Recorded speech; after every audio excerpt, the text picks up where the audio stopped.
forget to subscribe.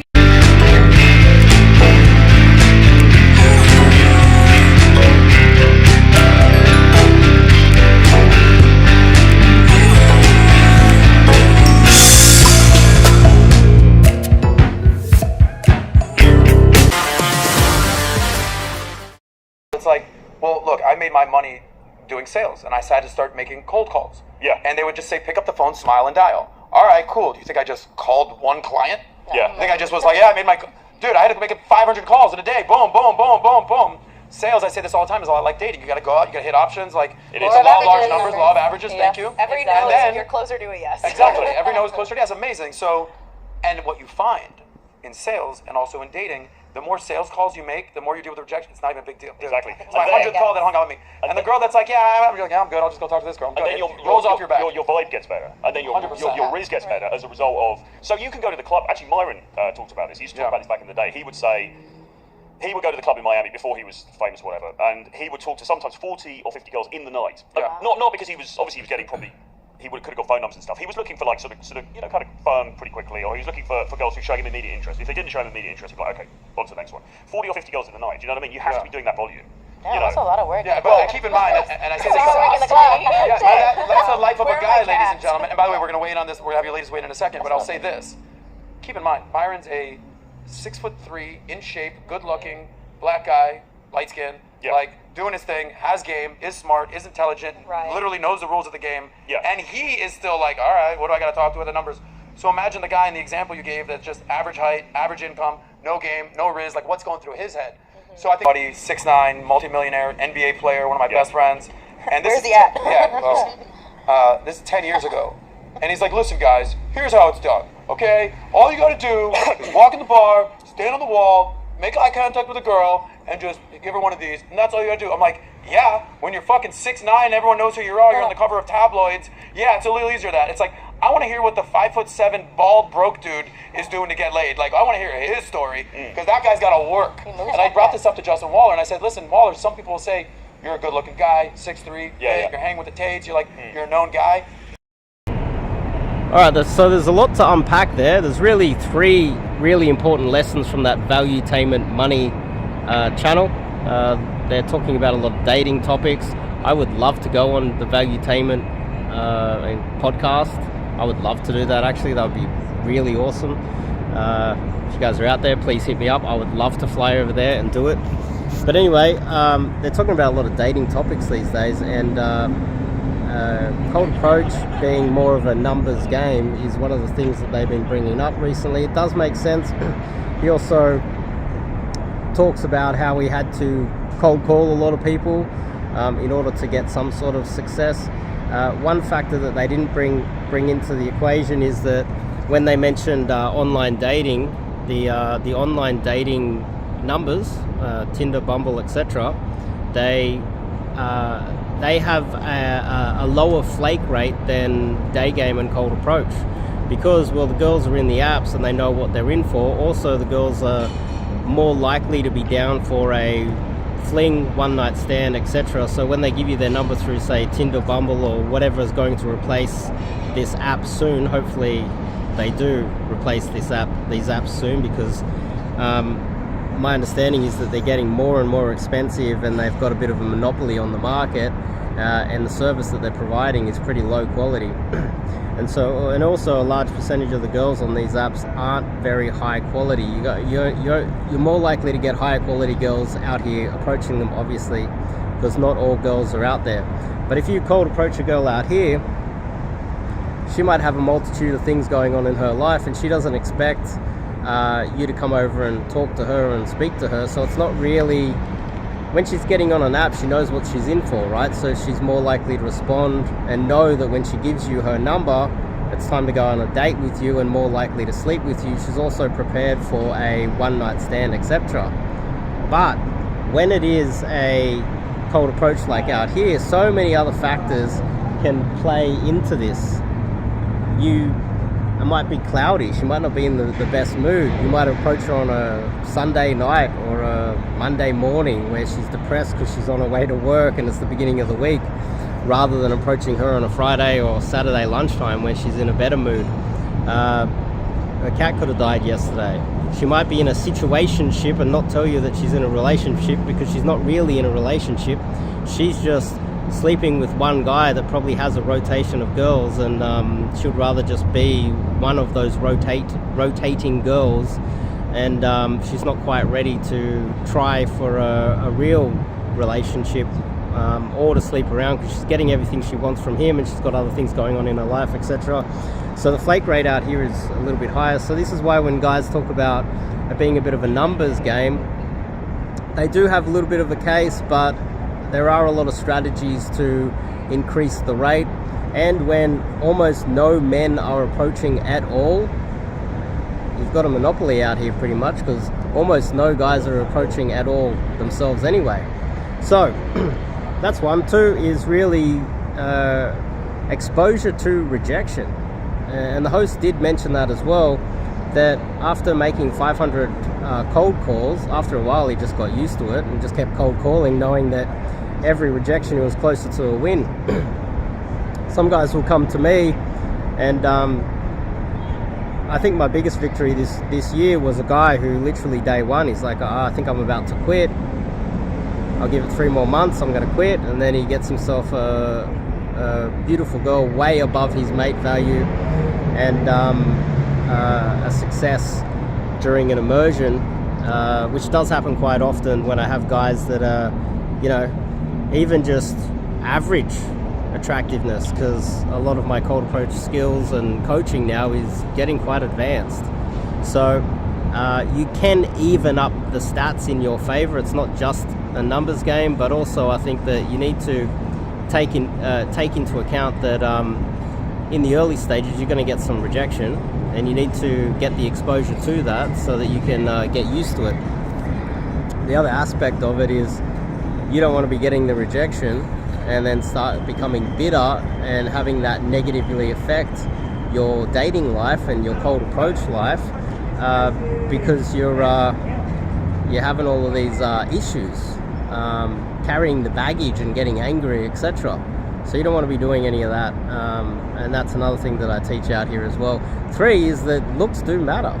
So they did mention that even Myron, he's 6'3", he's slim, he's now famous, and he's rich, and he's black, so he's probably got a massive cock. He ticks all of the boxes, and this guy will still go out and approach 50 girls in a nightclub. So what is a short dude that is ugly and old and poor got to do? Well, he's got to have some advanced game. So when you think about it that way, there's also the fact that mate value plays a big part here. And this is why when I see a lot of guys going to tall, handsome, good-looking coaches, they've never had to battle it. And this is why the host of Valuetainment made a lot of sense, because it made a lot of sense to me, and a lot of guys out there aren't necessarily getting that, because I'm not getting a lot of guys that are relatively good-looking in their 20s. Most of my clients that are coming to me are white dudes in their 40s or older. So a lot of my success is probably one of the hardest demographics, or guys that are Indian, but also older Indian guys as well. But a lot of the good-looking guys, they're going to good-looking young coaches, and when you really think about it, it's like, well, what type of skill and what type of knowledge base would these young coaches be building up? They don't know what they're talking about, because they've never had to come up against the adversity of being of lower mate value, and that's not a bad thing. I think a lot of guys see that as a bad thing. I can only get coaching from a good-looking guy. Imagine the success rate a guy like myself can get you compared to a pretty boy that's never had to develop himself. Think about that. That's the difference. The difference is I can get you far better results because I've had to battle my entire life.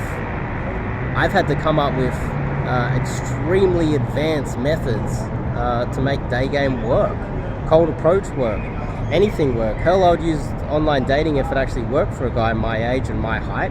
It just doesn't. I would go into the nightclubs and be risen up girls at 2 a.m. in the morning after a few drinks if that worked, but it doesn't at my age.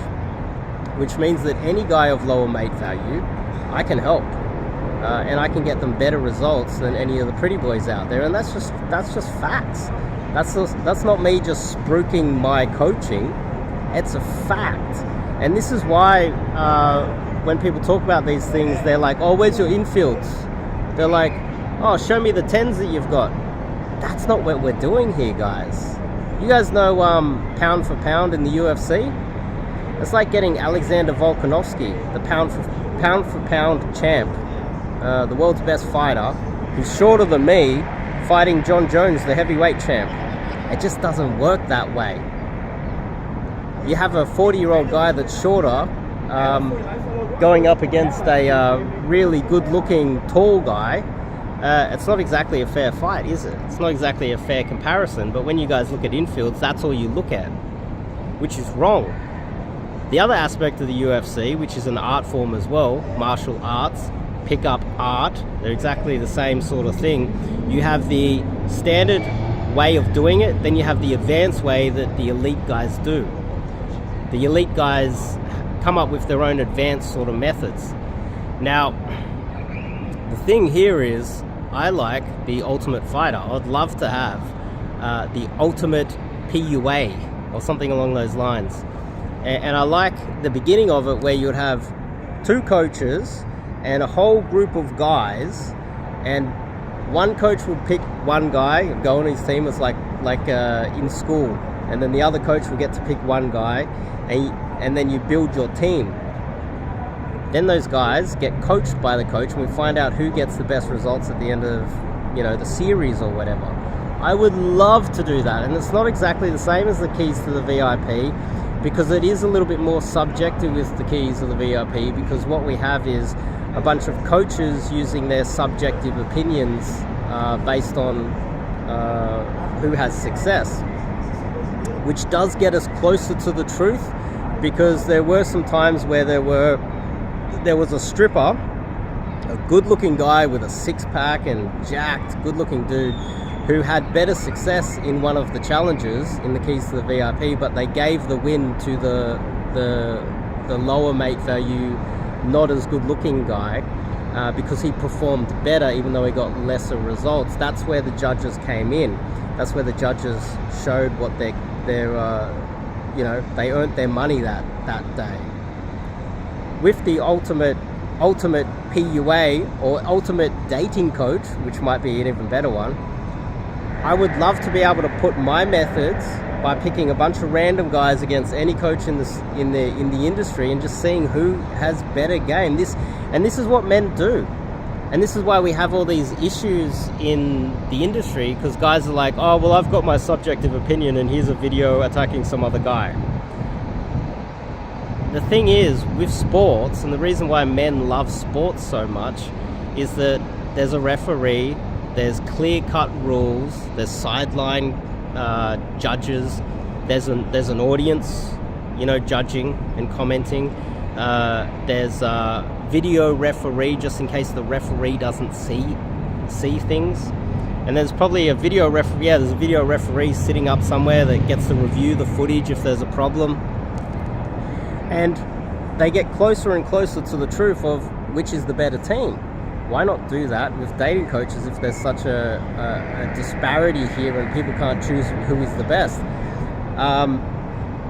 If Valuetainment were to put that down, I would love to be one of the coaches on there. I would love to have my knowledge coaching guys up against one of these pretty boys out there and see who can coach guys better. That would be awesome, regardless of whether I win or not, because that would get us closer to the truth. But anyway, that was an interesting podcast by Valuetainment. I wanted to talk about it, and I also wanted to say I'd love to go on their channel. But anyway, check out the website, top link in the description. If you want to learn a little bit about myself, and you read books like David Goggins, maybe read my book, The Disabled Casanova, and see where I came from. It's kind of in a similar vein to the David Goggins things, except I'm not American, don't have the advantages of David Goggins. I've had to battle a lot harder through more adversity. So you can check that out, top link in the description, check out the website, and if you're interested in learning some cold approach in Sydney, Australia, this is Sydney. Also, I'm not a dating coach sitting in a third world country who's half my age, taller than me, better looking, with more money. I'm a dating coach in Sydney, Australia, coaching in one of the most difficult cities in the world. And if you're in Sydney, hit me up. We can work some magic. See you guys next video.